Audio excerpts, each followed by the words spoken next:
बिस्मिल्लाहिर्रहमानिर्रहीम। अस्सलाम वालेकुम। आप देख रहे हैं kidney gossips for kidney health और मैं हूं आपका मेज़बान डॉक्टर मोहम्मद मोहसिन रियाज़। उम्मीद है कि आप खैरियत से होंगे। आज का जो मौजू है बहुत ही अहम और बहुत ही कॉमन है। अगर हम देखें जो हमारे किडनी के क्लिनिक्स हैं या जो हमारे किडनी के वार्ड्स हैं उसके अंदर बहुत ही जो कॉमन सवाल किया जाता है हमारे मरीज़ों की तरफ से, वो ये है कि क्या अगर एक दफ़ा डायलिसिस करवा लिए तो हमेशा करवाने पड़ेंगे, या क्या ये मुमकिन है कि डायलिसिस से कभी जान भी छूट सकती है या नहीं।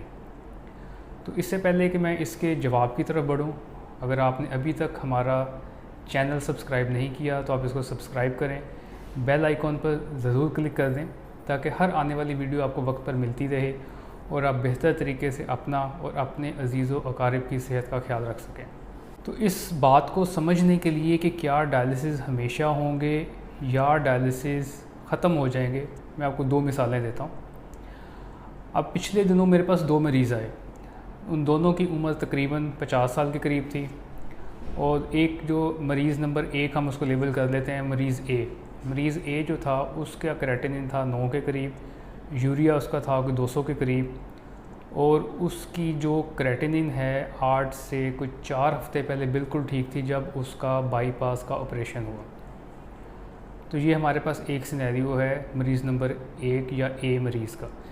अब जो दूसरा मरीज़ मेरे पास आया, ये भी पिछले दिनों की बात है, उसका मरीज़ नंबर बी हम लेबल कर देते हैं। अब उसका सिलसिला ये था कि उसका भी क्रेटिनिन कोई 8 से 9 के दरमियान था और यूरिया कोई 200 से 250 के दरमियान था। उम्र उसकी भी कोई 55 साल के करीब थी, लेकिन उसका सिलसिला ये था कि उसका जो क्रेटिनिन है पिछले कोई 1.5 से 2 साल के अंदर आहिस्ता आहिस्ता शुरू हुआ बढ़ना, कोई 2 से 3 से 4 से आता आता अब तकरीबन कोई 7.5-8 के करीब पहुंच गया था वो। अब इन दोनों जो मरीज़ों का मैंने आपके सामने तज़किरा किया, अब इन दोनों के अंदर हमें फ़ौरी तौर पर डायलिसिस की ज़रूरत है। जो पहला मरीज़ है जिसका क्रेटिनिन 4 हफ्ते पहले बिल्कुल ठीक था, उसमें चांसेस 70% ये हैं कि वो 1 या 2 या 3 डायलिसिस करवाएगा और उसके बाद उसके गुर्दे रिकवरी की तरफ चले जाएंगे, क्योंकि इसको हम कहते हैं एक्यूट किडनी इंजरी। और उस मरीज़ के अंदर ख़ास तौर पे कुछ ऐसी अद्वियात की हिस्ट्री शामिल थी जो उसने अपने ज़ख़म को ठीक करने के लिए ली या अपने दर्द को ठीक करने के लिए ली कैबेज के बाद, यानी बाईपास के ऑपरेशन के बाद, और उसका गुर्दा उसकी वजह से ख़राब हुआ। लेकिन अब जो दूसरा मरीज़ जिसका मैंने आपसे ज़िक्र किया, मतलब वो भी उसकी भी उम्र तकरीबन वही है, उसके क्रेटिनिन की रेंज भी तकरीबन वही है, उसकी यूरिया की रेंज भी वही है और उसको भी डायलिसिस की ज़रूरत है, लेकिन उसके अंदर रिकवरी के चांसेस ये समझ लें कि सिर्फ़ और सिर्फ 10 से 15% हैं।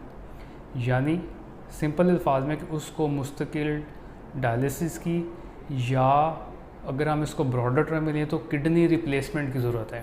किडनी रिप्लेसमेंट का यहाँ पे क्या मतलब है? अब किडनी रिप्लेसमेंट का मतलब है कोई भी ऐसा तरीक़ाकार जो हम इख्तियार करें किडनी के जो फंक्शन है उसको कवर करने के लिए। अब इसकी मिसाल मैं आपको ऐसे समझाता हूँ कि जैसे आपके घर में डेली रोज़ाना एक कूड़े वाला आता है जो आपके पूरे घर का कूड़ा इकट्ठा करके ले जाता है। यानी कि वो कूड़े वाला आए या ना आए, आपके घर के अंदर कूड़ा इकट्ठा हो रहा है और वो कूड़ा इकट्ठा करके आप किसी एक जगह पे स्टोर कर रहे हैं उसको। अब वो कूड़े वाला आएगा और उस कूड़े को उठा के ले जाएगा।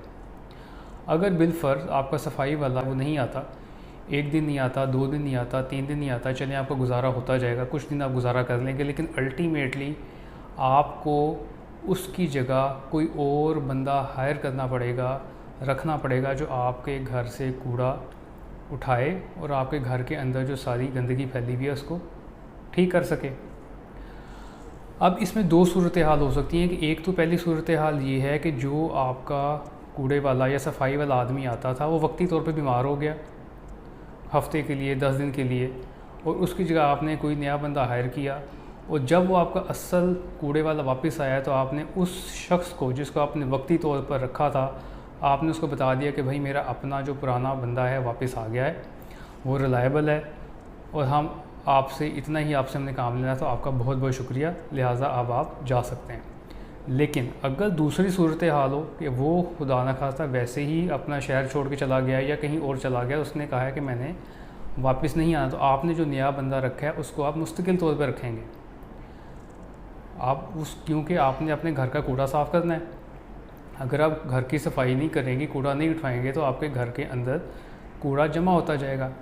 अब यही सिलसिला जो है ना, ये जिस्म का होता है कि जिस्म के अंदर क्रेटिनिन और जो यूरिया है, जिसको हम आम तौर पे देखते हैं उन मरीज़ों में जी कि जब डायलिसिस की ज़रूरत पड़ती है जी कि यूरिया बढ़ गया, क्रेटिनिन बढ़ गया, वो एक वेस्ट प्रोडक्ट है। यानी कि आपके जिस्म में जो खाना जाता है, जो हज़म होता है, उसका सारा एक वेस्ट प्रोडक्ट जो बाई प्रोडक्ट है वो बनता है, वो क्रेटिनिन और यूरिया है।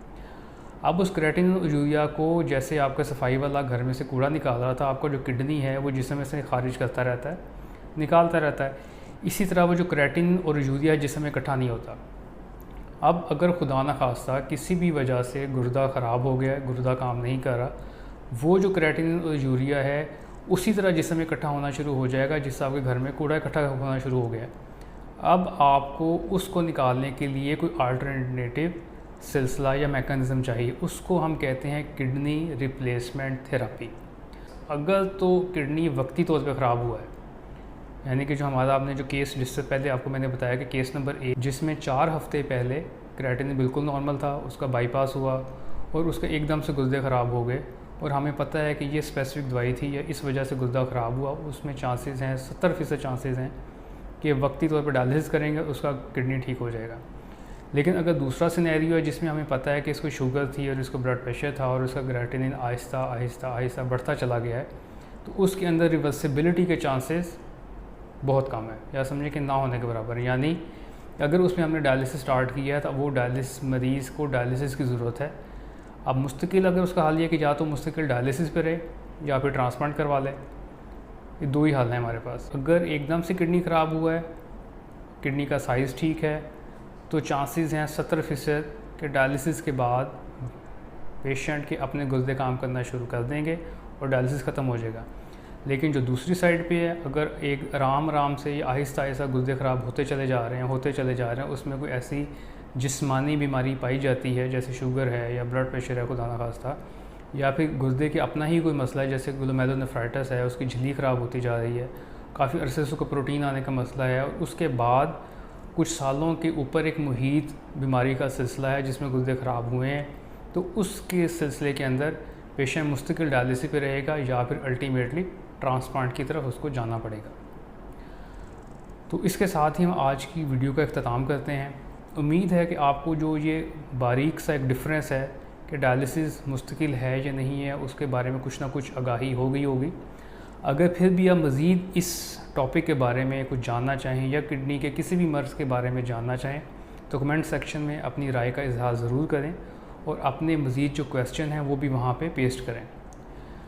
गुर्दे की बीमारी के मुतल्लिक आगाही के लिए इस वीडियो को ज़्यादा से ज़्यादा शेयर करें ताकि लोगों में शऊर पैदा हो और लोग बेहतर तरीके से अपना और अपने अजीज़ व क़रीब की सेहत का ख्याल रख सकें। इस मुश्किल दौर के अंदर लोगों के लिए आसानियों का सबब बने। अपने इर्द गिर्द के लोगों का बहुत ज़्यादा ख्याल रखें। अल्लाह ताला हम सबको अपनी हिफ्ज़ व मान में रखे। इंशाल्लाह बहुत जल्द किसी नए मौजू के साथ, किसी नई वीडियो के साथ आपसे मुलाकात होगी। तब तक के लिए इजाज़त दें। अल्लाह हाफ़िज़।